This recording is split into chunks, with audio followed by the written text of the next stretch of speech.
Dia lindo desse, sábado de sol no Rio de Janeiro. Chegando agora do treino, tricolor sozinho na academia, suando um pouquinho da raiva que passou ontem. Vamos falar um pouquinho de Fluminense, vamos falar um pouco do jogo. Infelizmente, vamos falar mais sobre essa treta, essa causada aí do Marcelo com o Mano Menezes. Fluminense, na sexta-feira, ontem no Maracanã, enfrentou o Grêmio. O jogo acabou empatado em 2-2. A gente sofreu um empate no final, mais um pênalti. Muito discutível. Mais um, terceiro em 2 jogos, sendo que um deles foi anulado, contra o Vitória em Salvador, na última rodada. Mas, infelizmente, a gente vai falar pouco sobre o jogo. Tem que falar um pouco mais sobre o que aconteceu entre Mano Menezes e Marcelo.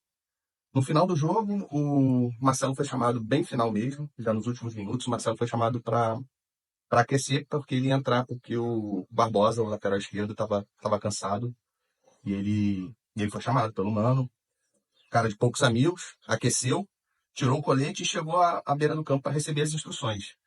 Nesse dado momento, alguma coisa foi dita, que o Mano, claramente emputecido, empurrou ele, e Marcelo voltou para o banco e o Mano trocou a substituição.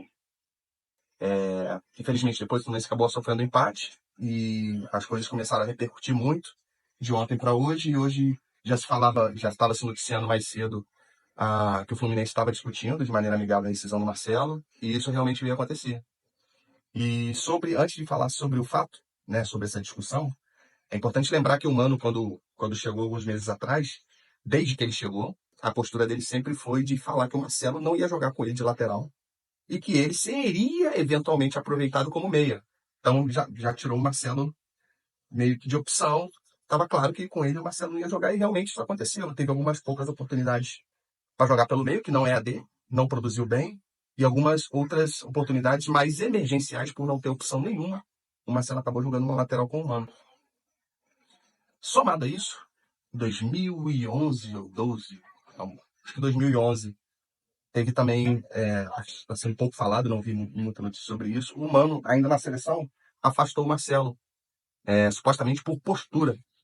Na ocasião, ele teve até aquela situação de um e-mail enviado pelo Marcelo, falando que tinha se livrado da seleção, e ele acabou treinando, alegou dores nas costas, e foi cortado, e depois acabou treinando no Real Madrid na semana seguinte. Então é uma coisa mais antiga. Dito isso, a gente tem também que lembrar de alguns anos atrás algo parecido de jogador, né? Um cara representativo no clube, como é o Ganso, que aconteceu a causada e a treta dele também com o Oswaldo de Oliveira. Na época ele saiu, reclamou, chamou de burro, mandou tomar dentro e repercutiu muito. E nesse caso, nessa queda de braço, venceu o Ganso. Eu havia comentado no grupo hoje que achava que poderia vir a acontecer o mesmo, o jogador vencer essa queda de braço, e aconteceu o contrário. Essa rescisão, de maneira produtiva mesmo, e como imagino eu, a grande maioria dos tricolores, grandíssima maioria, muito grato ao Marcelo, um cracaço de bola, que realmente está em fim de carreira, e que teve participação importante no 2023, mais que o torcedor tricolor teve.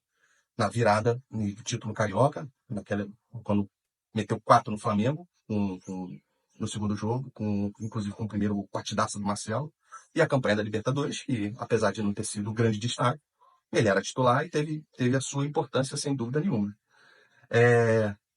Estão dizendo que alguns sites, alguns portais tricolores estão dizendo que o Marcelo teria dito pro Mano, porra, não encosta em mim, não fica falando muito comigo para fazer média com a torcida, não. Aí, em tese, seria essa a versão do que teria sido dito do Marcelo pro Mano. Lógico, sempre existem 3 lados numa história. A versão de um lado, a versão do outro e a verdade.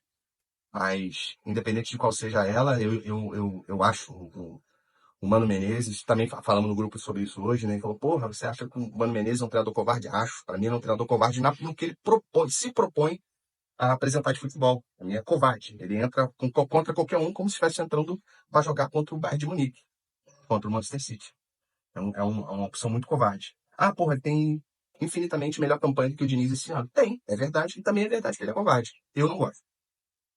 Dito isso, eu acho que nessa queda de braço aí, o Mano saiu fortalecido, mas só o que importa pro Fluminense, independente do Marcelo ter saído agora, certamente o Felipe Melo vai sair também. Essa reformulação é lógico que precisa acontecer. A gente vive um 2024 aí de bosta rala, de dando tudo errado, da síndrome da barriga cheia, então isso aí precisa acontecer. Mas antes disso, todos os jogadores, independentes do Manos, os jogadores precisam ter essa noção de representar o Fluminense, de representar essa torcida e terminar o ano com honra, né? Tem que ir lá e tem que fazer os pontinhos, tem que botar o time na Sul-Americana, acabar esse ano e vamos pro ano que vem, né? Pensando aí em reformulação de elenco, que o Mano não venha pro ano que vem também e que seja melhor do que esse ano aí, que realmente tem sido muito ruim.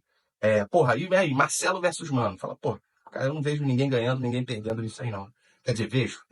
A torcida do Fluminense perde, é o único perdedor nessa história toda, porque esse era o único momento que essas coisas não podiam acontecer. Time que já vinha numa arrancada aí, mais de uma arrancada, vinha de 3 vitórias, teve vitória, mas vinha bem ontem, até conseguiu a virada em cima do Grêmio. Os 3 pontos seriam importantíssimos, e agora tem um jogo difícil pra caramba contra o Inter.